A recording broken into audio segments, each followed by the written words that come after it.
पुराने जमाने का ससुराल।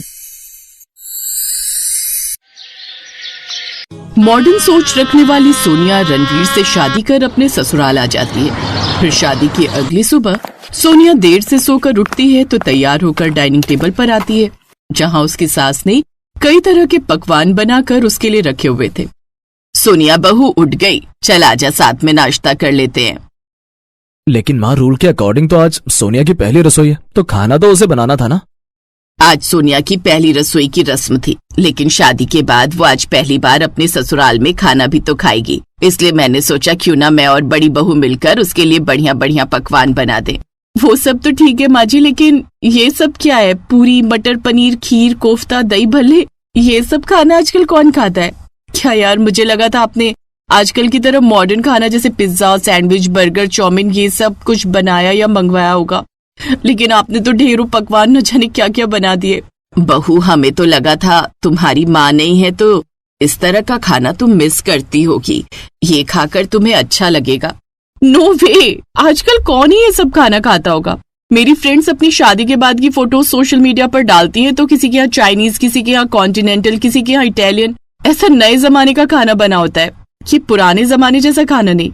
एंड बाय द वे, मैं ये सब ज्यादा खाती नहीं हूँ, लेकिन आपको बुरा ना लगे इसलिए आपका मन रखने के लिए थोड़ा खा लेती हूँ। लेकिन साथ में रणवीर, तुम मेरे लिए पिज्जा भी ऑर्डर कर दो, क्योंकि इससे मेरा पेट नहीं भरने वाला। अच्छा ठीक है, मैं अभी ऑर्डर देकर आता हूँ। सोनिया जरा मॉडर्न ख्यालात की लड़की थी जो शुरू से मॉडर्न खाना पसंद करती थी।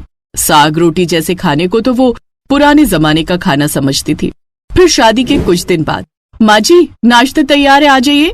गोमती जैसे ही डाइनिंग टेबल पर बैठती है वैसे ही खाना देखकर, ये क्या है बहू? पास्ता। और क्या माँ जी? लेकिन मुझे ये विदेशी खाना पसंद नहीं बहू, मैं तो देसी खाना ही पसंद करती हूँ। माँ जी, उस दिन मैंने भी तो आपके कहने से आपके वो पकवान खाए थे ना, तो अब आपको भी खाने पड़ेंगे। गोमती सोनिया की बात को टाल ना सकी और अब ना चाहते हुए भी उसे वो खाना खाना ही पड़ा। ऐसे ही समय बीता और फिर सोनिया गर्भवती हो गई। अब उसकी सास और जेठानी उसका और भी ज्यादा ध्यान रखने लगी। सोनिया, ये लो मीठी लस्सी, मैंने तुम्हारे लिए बनाई है, इसे पी लो, गर्मी ज्यादा है ना।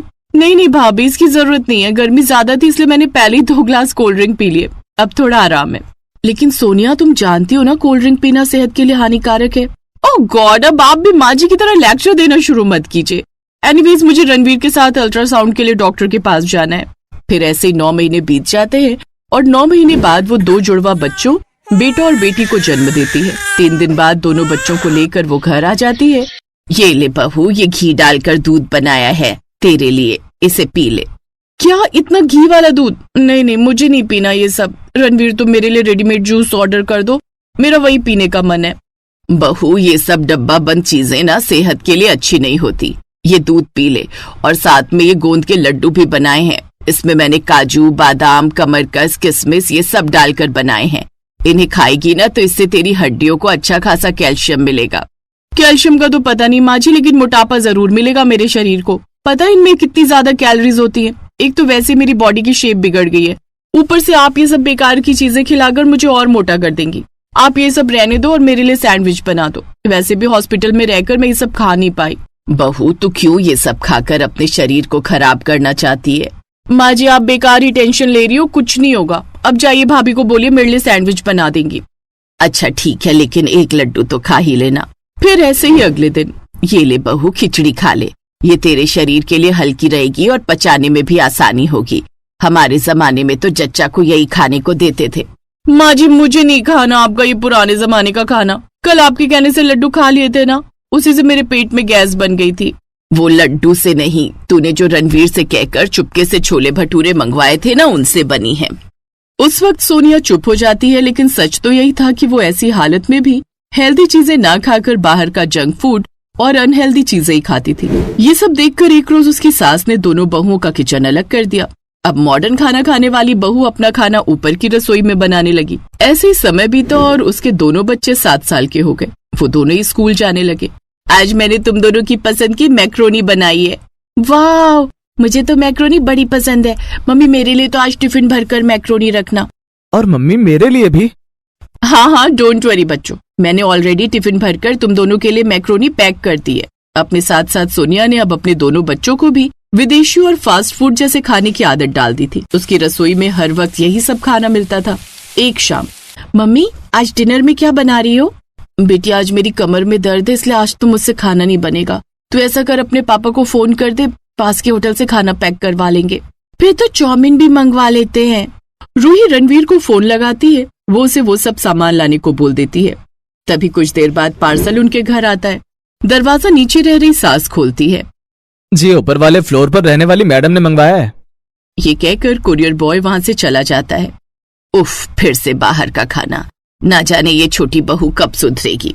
जाने दीजिए ना माँ जी, अब जो उसका मन करे करने दीजिए। वैसे भी इतने सालों से उसने आपके हेल्दी खाने को पुराने जमाने का खाना कहकर मजाक ही उड़ाया है। आप चलिए, मैंने साग और मक्के की रोटी बना दी है घी डालकर। सोनिया शुरू से ही वही करती थी जो उसे अच्छा लगता था। अब वो अपने बच्चों के लिए घर में भी तरह तरह का मॉडर्न खाना, pizza, pasta, Maggi, noodles, sandwich ही बनाती। और गर्मियों में जब बच्चे कभी मैंगो शेक पीने की जिद करते तो मैंगो शेक, उसके लिए तो आम छीलो काटो, अब इतनी मेहनत कौन करे। तभी उसकी जेठानी वहां आ जाती है। बच्चों, मैंने ये आम पन्ना बनाया, इसे पीकर देखो। गांव से बुआ जी आई हैं, वही लाई हैं। पहले के जमाने में तो इसी को पीकर लोग अपनी गर्मियां भगाते थे, और ये हेल्दी भी होता है। क्या बुआ जी आई हुई है? अच्छा भाभी, आप मेरे बच्चों को ना ये सब उल्टी सीधी चीजें ना ही खिलाओ तो बेहतर होगा। बच्चों, मैंने आज तुम्हारे लिए पेटीज बनाई है। गांव से आई बुआ सास ये सब देख समझ रही थी। उन्हें 2 दिन में ही सब समझ आ गया था। फिर एक रोज सोनिया की सास और जेठानी हरिद्वार किसी काम से गई हुई होती है कि तभी अचानक यश और रूही की तबीयत खराब हो जाती है। उन्हें अस्पताल ले जाया जाता है, जहां डॉक्टर कहते हैं यश के लिवर में इन्फेक्शन हो गया, जो कि जंक फूड, फास्ट फूड और आज के जमाने के खाने के कारण हुआ है। और ज्यादा मैदा की बनी चीजें जैसे मैगी, मोमोज, नूडल्स, पास्ता, ये सब खाने के कारण रूही के पेट में स्वेलिंग आ गई है। इसीलिए अब दोनों ही बच्चों के खाने पीने का आपको अच्छे से ध्यान रखना होगा। ये सब सुनकर सोनिया की आंखों में आंसू आ जाते हैं। घबराओ मत बहू, मैं हूं ना। जब तक तेरी सास और जेठानी लौट नहीं आती, मैं यहीं रहकर तेरे दोनों बच्चों का ध्यान रखूंगी। अब बुआ जी खुद दोनों बच्चों के लिए लाइट और हेल्दी खाना जैसे दलिया, मूंग दाल की खिचड़ी, सेवइयां, गांव की हरी सब्जियां, दाल का पानी, दूध और इम्यूनिटी पावर बढ़ाने के लिए एक एक देसी घी का लड्डू देती, जिन्हें खाकर कुछ ही दिनों में वो पूरी तरह ठीक हो गए। ये सब देख अब सोनिया को भी अपनी गलती का एहसास होता है।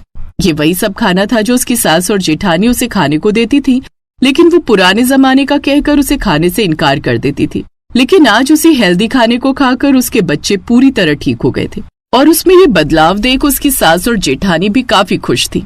रिश्तों में नयापन और परंपरा दोनों का स्वाद जरूरी है। जो एक दूसरे से सीखता है वही सबसे स्वादिष्ट रिश्ता बनाता है।